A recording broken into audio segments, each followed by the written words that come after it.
நமது மெய்ப்பரும் நமது மீட்பரும் நமது ஆண்டவருமாகிய இயேசு கிறிஸ்துவில் பிரியமான உறவுகளே, நாள்தோறும் வத்திக்கான் வானொலியின் நிகழ்ச்சிகளை அருள் ஒளி இணையதளம் வழியாக உங்களுக்கு நாங்கள் ஒளிபரப்புகின்றோம்.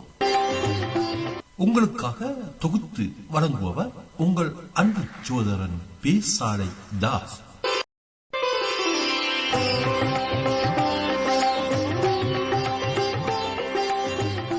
லவ்தேத்து இயேசுஸ் கிறிஸ்துஸ். இயேசு கிறிஸ்துவுக்கு புகழ். தமிழ் கூறும் நல்லுலகில் வாழும் அனைத்து அன்புள்ளங்களுக்கும் வத்திக்கான் வானொலியின் வணக்கம். இறைவன் உங்கள் உள்ளத்தையும் இல்லத்தையும் தன் அன்பாலும் அருளாலும் அமைதியாலும் இன்றும் என்றும் நிரப்புவாராக.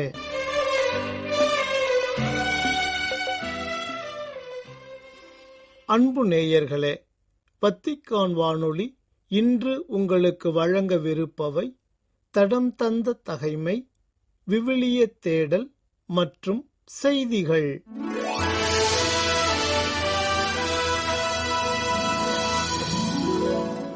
தடம் தந்த தகைமை. உயிர் பெற்ற உலர்ந்த எலும்புகள்.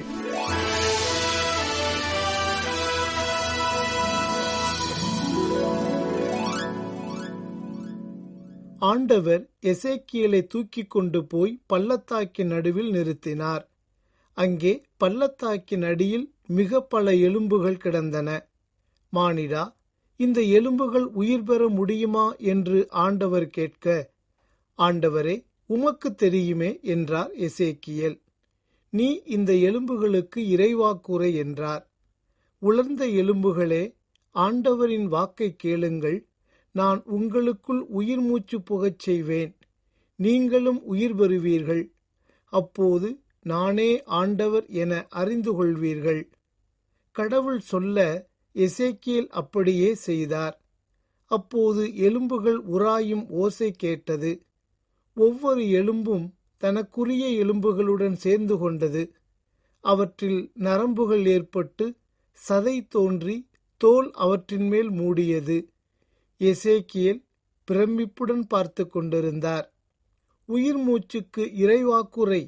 4 காற்றுகளிலிருந்தும் உயிர் மூச்சே வா, நீ வந்து கொலை உண்ட இவர்களுக்குள் புகு, அப்பொழுது இவர்கள் உயிர் பெறுவர் எனச் சொல் என ஆண்டவர் சொன்னார். எசேக்கியேல் அப்படியே செய்தார். அப்போது அந்த எலும்புக்கூடுகளின் கூட்டம் மாபெரும் படைதிரள் போல உயிர் பெற்று காலூன்றி நின்றன. மானிடா, இந்த காட்சி இஸ்ரேல் மக்களை குறிக்கும். அவர்கள் எலும்புகளாகி போனார்கள், நாங்கள் உலர்ந்து விட்டோம், நம்பிக்கை இழந்தோம் என்கின்றனர். ஆனால் கல்லறைகளிலிருந்தும் வாழ்வை கொடுக்கவும் இழந்த அவர்கள் நாட்டை திரும்ப பெறச் செய்யவும் என்னால் இயலும் என்றார் கடவுள். தலைவராகிய ஆண்டவர் கூறுவது இதுவே: என் வார்த்தைகளுள் எதுவும் இனிமேல் காலந்தாழ்த்தாது. நான் உரைக்கும் வாக்கு நிறைவேறியே தீரும்.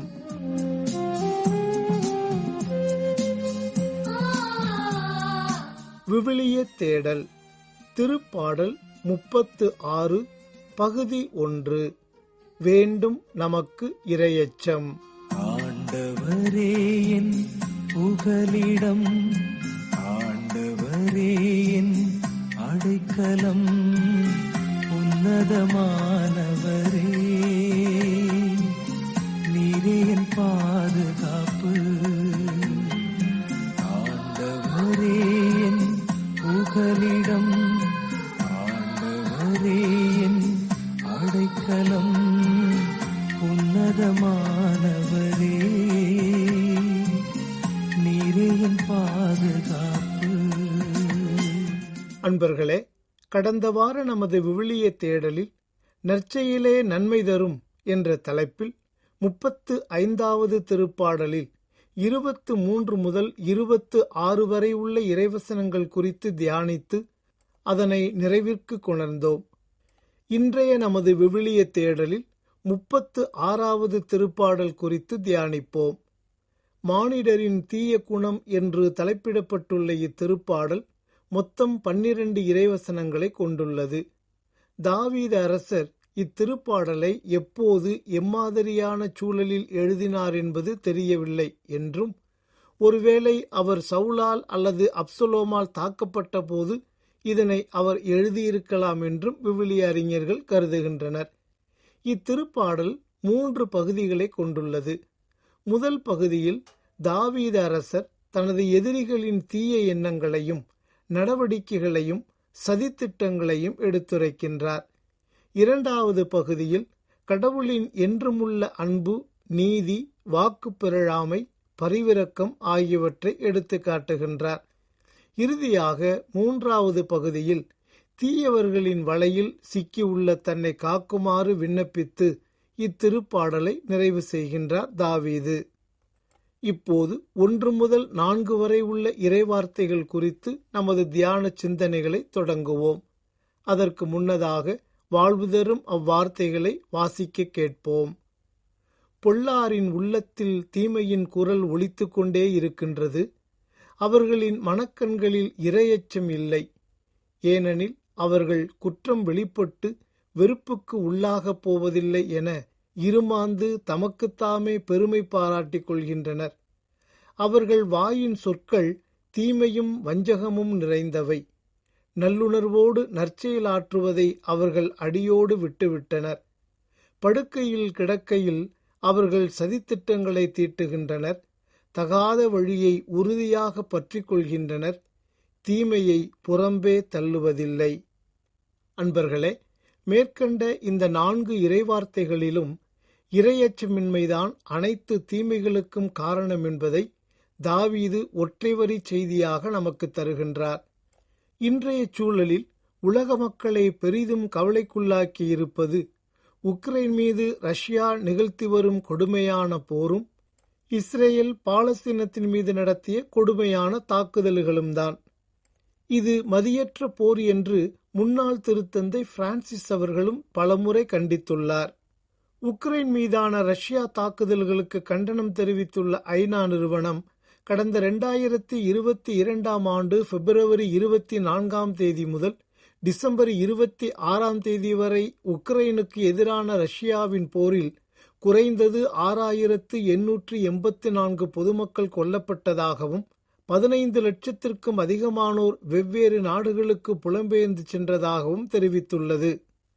இந்நிலையில் நாட்டு மக்களுக்கு வழங்கிய செய்தியில் உக்ரைன் அதிபர் ஜெலன்ஸ்கி அவர்கள், ரஷ்யா சாத்தானை பின்தொடர்கிறது. புதின், நீங்கள் நடத்தும் போர் உக்ரைன் நோட்டோவுடன் இணைவதற்கு எதிரானது அல்ல. நீங்கள் பொய் கூறுகிறீர்கள். இது ஏதோ வரலாற்றுக்காக அல்ல. ஒரு நபர் தனது வாழ்நாளின் இறுதி வரை அதிகாரத்தில் இருக்க வேண்டும் என்பதற்காகவே இந்த போர் நடத்தப்படுகிறது. ரஷ்யாவின் குடிமக்களை பற்றி புதினுக்கு கவலை இல்லை. ரஷ்ய அதிபர் படைகளுக்கு பின்னாலும், ஏவுகணைகளுக்கு பின்னாலும், மாளிகைக்கு பின்னாலும், மக்களுக்கு பின்னாலும் ஒளிந்து கொண்டிருக்கிறார். ரஷ்ய மக்களே, அவர் உங்கள் பின்னால் ஒளிந்து கொண்டு உங்கள் நாட்டையும் உங்கள் எதிர்காலத்தையும் எரித்து நாசப்படுத்துகிறார். இந்த பயங்கரவாதத்தை யாரும் எப்போதும் மன்னிக்க மாட்டார்கள் என்று கூறினார். அமெரிக்க தலைமையிலான நேட்டோ படையில் இணைய உக்ரைன் முடிவெடுத்தது. அத்துடன் ஐரோப்பிய நாடுகளுடன் உக்ரைன் நெருக்கம் காட்டியது. இந்த நடவடிக்கைகளால் தங்கள் பாதுகாப்புக்கு அச்சுறுத்தல் ஏற்பட்டுள்ளதாக கூறி உக்ரைன் மீது ரஷ்யா ஓர் மதியற்ற போரை தொடங்கி நடத்தி கொண்டிருக்கிறது என்பதை நாம் அறிவோம். என்னையே சார்ந்திருந்தா உன்னை விடுவிப்பேன். என்னையே சார்ந்திருந்தால் உன்னை விடுவிப்பேன். துன்ப வேளையிலே நான் உன்னை தப்புவிப்பேன். ஆண்டவரே என் புகலிடம், ஆண்டவரே என் அடைக்கலம், உன்னதமானவரே நீரே என் பாதுகாப்பு. பிரியமானவர்களே, நாம் தியானிக்கும் இத்திருப்பாடலின் முதல் 4 இறைவசனங்களில் தனது எதிரிகளின் மனநிலையை படம் பிடித்து காட்டுகிறார் தாவீது அரசர். மேலும் அவர்கள் வாயில் உண்மை இல்லை, அவர்கள் உள்ளம் அழிவை உண்டாக்கும், அவர்கள் தொண்டை திறந்த பிணக்குழி, அவர்கள் நா வஞ்சகம் பேசும். கடவுளே, அவர்களின் குற்றங்களுக்குரிய தண்டனையை அவர்களுக்கு அளியும். அவர்கள் தங்கள் சூழ்ச்சிகளாலேயே வீழ்ச்சி உறட்டும். அவர்களுடைய ஏராளமான தீச்செயல்களை முன்னிட்டு அவர்களை புறம்பே தள்ளிவிடும். ஏனெனில் அவர்கள் உம்மை எதிர்த்துள்ளார்கள் என்று வேறு சில திருப்பாடல்களிலும் தாவீது அரசர் ஆண்டவரிடம் முறையிடுகின்றார். மேலும் பொல்லாரின் உள்ளத்தில் தீமையின் குரல் ஒலித்துக் கொண்டே இருக்கின்றது, அவர்களின் மனக்கண்களில் இறையச்சம் இல்லை என்று தாவீது அரசர் கூறும் வார்த்தைகள் நமது சிந்தனையை தூண்டுகின்றன. காரணம், இன்றைய உலகில் கட்டவிழ்த்து விடப்படும் அனைத்து தீமையான செயல்களுக்கும் அடிப்படை காரணம் இறையச்சம் இல்லாமல் இருப்பதே. அதனால்தான் கிராமப்புறங்களில் பெரும் தவறுகள் செய்துவிட்டு குற்ற உணர்வின்றி நிற்போரை பார்த்து, ஏண்டா உனக்கெல்லாம் கொஞ்சம் கூட தெய்வ பயமே கிடையாதா என்று பெரியவர்கள் கேட்பதுண்டு. இன்றும் கூட நம்மை சுற்றி நிகழும் பல்வேறு கொடுஞ்செயல்களை பார்க்கும்போது இதை செய்வதற்கு இவர்களுக்கு எப்படி மனது வருகின்றது, இவர்களுக்கெல்லாம் கொஞ்சமும் மனசாட்சியே இல்லையா என்று கூறுகின்றோம். ஆண்டவரிடம் கொள்ளும் அச்சமே ஞானத்தின் தொடக்கம். ஞானத்தையும் நற்பயிற்சியையும் மூடரே அவமதிப்பர் என்கிறது நீதிமொழிகள் நூல். மேலும் இதயமே அனைத்திலும் வஞ்சகமிக்கது, அதனை நலமாக்க முடியாது, அதனை யார்தான் புரிந்து கொள்வர் என்கிறார் ஆண்டவர். இன்று பெரும்பாலானோர் மனச்சாட்சியை தொலைத்துவிட்டு மனிதத்தன்மையற்ற நிலையில் மாபாதக செயல்களை அரங்கேற்றி வருகின்றனர். வாயினுள் செல்வது அனைத்தும் வயிற்றினூடே சென்று கழிப்பிடத்தில் வெளியேற்றப்படும் என தெரியாதா? வாயினின்று வெளிவருபவை உள்ளத்திலிருந்து வருகின்றன, அவையே மனிதரை தீட்டுப்படுத்துகின்றன. ஏனெனில் கொலை, விபச்சாரம், பரத்தமை, களவு, பொய்ச்சான்று, பழிப்புரை ஆகியவற்றை செய்ய தூண்டும் தீய எண்ணங்கள் உள்ளத்திலிருந்து வெளிவருகின்றன. இவையே மனிதரை தீட்டுப்படுத்துகின்றன என்று இயேசு கூறும் வார்த்தைகளில், மனிதரின் உள்ளத்திலிருந்து வெளியே வரும் தீய எண்ணங்கள்தாம் உலகத்தில் எழும் ஒட்டுமொத்த பிரச்சனைகளுக்கும் காரணங்களாக அமைகின்றன என்பதை நாம் அறிந்து கொள்ள முடிகின்றது. ஆகவே கடவுளின் உருவிலும் சாயலிலும் உருவாக்கப்பட்டுள்ள நாம் தீயவற்றை விலக்கி நல்லவற்றை பற்றி கொள்ள வேண்டுமெனில் நாம் இறையச்சம் கொண்டிருக்க வேண்டும் என்பதை உணர்வோம். தாவீது அரசரிடம் விளங்கிய இறையச்சமே அவரின் அத்துணை நற்குணங்களுக்கும் காரணமாக அமைந்ததுடன் இறைவனின் துணையில் அனைத்து தீமைகளை வெல்லவும் உதவியது. எனவே அன்பு நிறைந்தவர்களே, இறையச்சம் கொண்டு இறைவனின் துணையில் இன்னல்கள் அகற்றி இன்பமுடன் வாழ்வோம். அதற்கான அருள்வரங்களை இந்நாளில் இறைவனிடம் இறைஞ்சி மன்றாடுவோம்.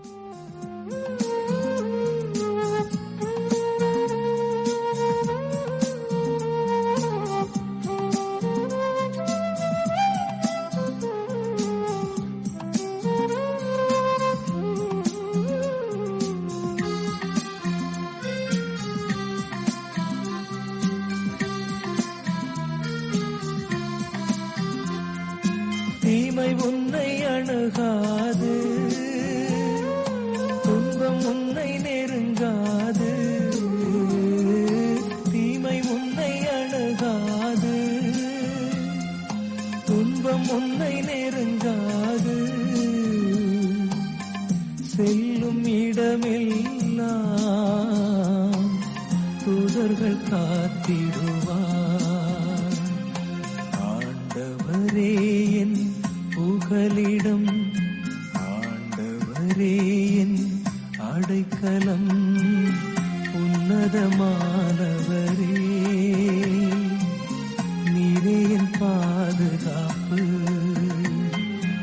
ஆண்டவரே என் புகலிடம், ஆண்டவரே என் அடைக்கலம், உன்னதமானவரே.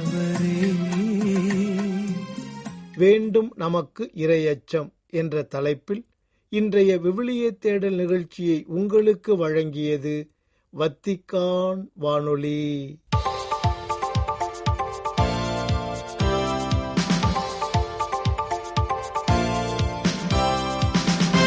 செய்திகள். உங்கள் அர்ப்பணிப்பு கடவுள் தம்முடைய எல்லா பிள்ளைகள் மீதும் அக்கறை கொண்டிருப்பதால் அவர் நம்முடன் எவ்வாறு தொடர்பு கொள்கிறார் என்பதை வெளிப்படுத்தும் ஒருவருக்கொருவர் கொள்ளும் அக்கறைக்கு பயனுள்ள சான்று பகிர்தலாக இருக்கட்டும் என்று கூறினார் திருத்தந்தை 14ஆம் லியோ. பிப்ரவரி 16 திங்களன்று பாப்பிரை வாழ்வுக் கழகத்தின் உறுப்பினர்களை அவர்தம் ஆண்டு நிறையமர்வு கூட்டத்தை முன்னிட்டு திருப்பீடத்தில் சந்தித்த போது இவ்வாறு கூறிய திருத்தந்தை அவர்களின் அர்ப்பணம் நிறைந்த பணிகளுக்காக அவர்களை மனநிறைவுடன் பாராட்டுவதாகவும் தெரிவித்தார். நலவாழ்வு பாதுகாப்புக்கான உலகளாவிய அணுகலுக்கு அழைப்பு விடுத்த திருத்தந்தை அரசுகளும் நிறுவனங்களும் லாபம் மற்றும் இராணுவ செலவினங்களை விட நிலைத்தன்மை, சமத்துவம் மற்றும் பொது நன்மைக்கு முன்னுரிமை அளிக்க வேண்டும் என்று அவர்களிடம் வலியுறுத்தினார். அனைவருக்கும் நலவாழ்வு பராமரிப்பு, நிலைத்தன்மை மற்றும் சமத்துவம் என்ற ஆண்டு நிறையமர்வு கூட்டத்தின் கருப்பொருளை சுட்டிக்காட்டி பேசிய திருத்தந்தை நலவாழ்வு என்பது ஒரு சலுகை அல்ல, உலகளாவிய உரிமை என்று அவர்களுக்கு எடுத்துக்காட்டினார். வருமானம், கல்வி, வாழ்க்கை நிலைமைகள் மற்றும் போர் ஆகியவை நலவாழ்வு ஏற்றத்தாழ்வுகளுக்கு முக்கிய காரணிகளாக சுட்டிக்காட்டி ஆயுட்காலம் மற்றும் பராமரிப்பு கிடைப்பதில் உலகளாவிய ஏற்றத்தாழ்வுகளை விமர்சித்தார் திருத்தந்தை. மோதல் மண்டலங்களிலுள்ள மருத்துவமனைகள் மீதான தாக்குதல்கள் மனித வாழ்க்கை மற்றும் பொதுநல வாழ்வின் மீதான மிகவும் அபத்தமான தாக்குதலை குறித்து காட்டுகின்றன என்று மேலும் எச்சரித்தார் திருத்தந்தை. உலகளாவிய பொது நலவாழ்வு அமைப்புகளை பாதுகாக்கவும் மோதல்களை தடுக்கவும் வலுவான அனைத்துலக மற்றும் பலதரப்பு ஒத்துழைப்பையும் தனது உரையில் வலியுறுத்தினார் திருத்தந்தை. பிப்ரவரி 14 திங்களன்று திருப்பீடத்தில் இத்தாலியின் நிர்வாக தலைமை அலுவலர்களுக்கு ஆற்றிய உரையில் திருத்தந்தை 14ஆம் லியோ அவர்கள் சமூக நல்லிணக்கத்தை பாதுகாப்பதற்கும் வலுக்குறைந்தவர்களை பாதுகாப்பதற்கும் பொது நன்மையை நிலைநிறுத்துவதற்கும் அவர்களின் தார்மீக மற்றும் குடிமை பொறுப்பை வலியுறுத்தினார்.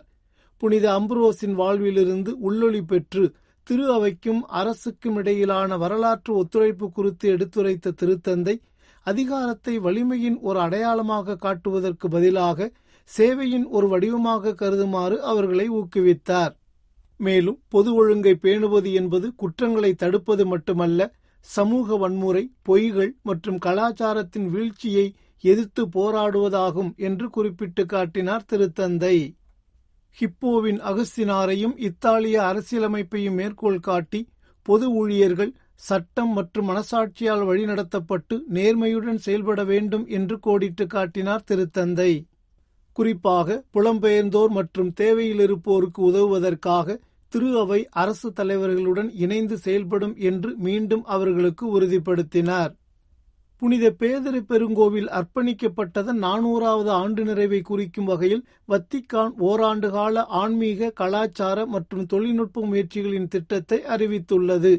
செய்தியாளர் கூட்டம் ஒன்றில் பேசிய புனித பேதுரு பெருங்கோவிலின் தலைமை பீட பணியாளர் கர்தினால் மெவ்ரோ கம்பத்தி அவர்கள், கொண்டாட்டங்கள் பிப்ரவரி 20 வெள்ளியன்று புதிய சிலுவை பாதையின் திறப்பு விழாவுடன் தொடங்கி நவம்பர் 18 புதன்கிழமையன்று திருத்தந்தை 14ஆம் லியோ அவர்களின் தலைமையில் ஒரு திருப்பலியுடன் நிறைவடையும் என்றார்.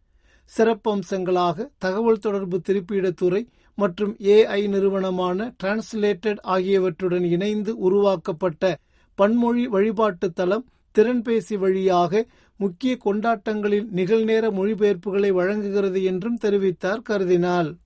வரலாற்றை நினைவு கூறுவது மட்டுமல்லாமல் எதிர்வரும் தலைமுறைகளுக்கு இப்பெருங்கோவில் தொடர்ந்து திருப்பயணிகளை வரவேற்பதை உறுதி செய்வதையும் இந்த ஆண்டு விழா நோக்கமாக கொண்டுள்ளது என்று சுட்டிக்காட்டினார் கர்தினால் கம்பெத்தி. நைஜீரியாவின் பேனுவே மாநிலத்தின் உடோன்கானிலுள்ள புனித சிலுவை யோவான் பணித்தளத்திலிருந்து கடந்த வாரம் கடத்தப்பட்ட 9 குழந்தைகள் பாதுகாப்பாக விடுவிக்கப்பட்டுள்ளனர் என்று ஃபீதேஸ் எனப்படும் கத்தோலிக்க செய்தி நிறுவனம் தெரிவித்துள்ளது.